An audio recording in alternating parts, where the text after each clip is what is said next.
Saturday night in Brighton and everyone is out enjoying the nightlife. The pubs and clubs are full and spirits are running high.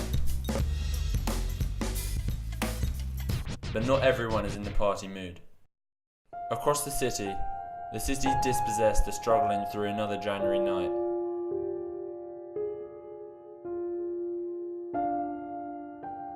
One thing I wish is that I hadn't taken for granted when I lived at home and I knew I had somewhere to stay the night. Just knowing I had somewhere to sleep.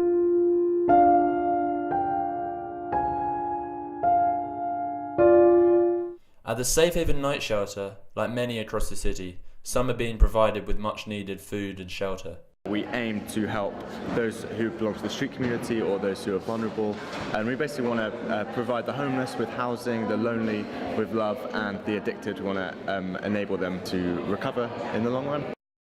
This is Mark's 18th year on the street. Finding time to sleep is quite good down to the places like this, really, because they sort out places that are safe, because that's danger, isn't it? When you haven't got a regular place to sleep, you don't know where's safe and isn't. Over 200 people were declared homeless in Brighton last year.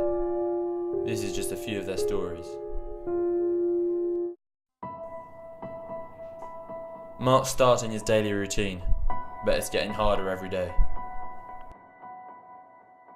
Yeah, well, I just feel I'm part of that invisible sort of minority, you know. We're just sort of ignored by everybody, including the council. They do nothing about us. They just want us to disappear like we're invisible. Just like my mates, they'll disappear, but literally they'll be buried one after the other. You know, it's like my turn now. We don't get no help and nothing done for it. Darren's been on Brighton's streets for the past year. I mean, like I say, 6 months. Last year I was driving the top of the range Vauxhall Sophia design. I was living in an apartment not 2 minutes from here. One of those flash 3-bedroom apartments with the balconies. And now I'm living on the street because of the social services. But people still look at you like you're a scumbag. I mean, you ask for money. I mean, a lot of people sort of, you get charged with the same brush. You're begging for drugs. You're begging for money for drugs. Yeah, I was on crack and heroin for 15 years, but I've not touched it in over 6 years. I'm clean as a whistle. Wouldn't go back on drugs, but when you say to someone, can you spare a bit of change, like, get a fucking job, you scumbag, and things, it's not really, they don't know the story of why you're here. I can see the change in the last year.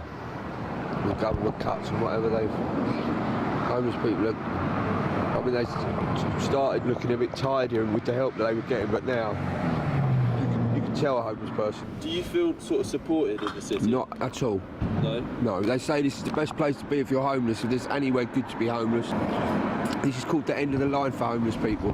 Yeah. Because if you look at a map of England, there's a train track that goes right down through the middle of it, and people get on and off, on and off, on and off. They always get back on and they end up here, end of the line.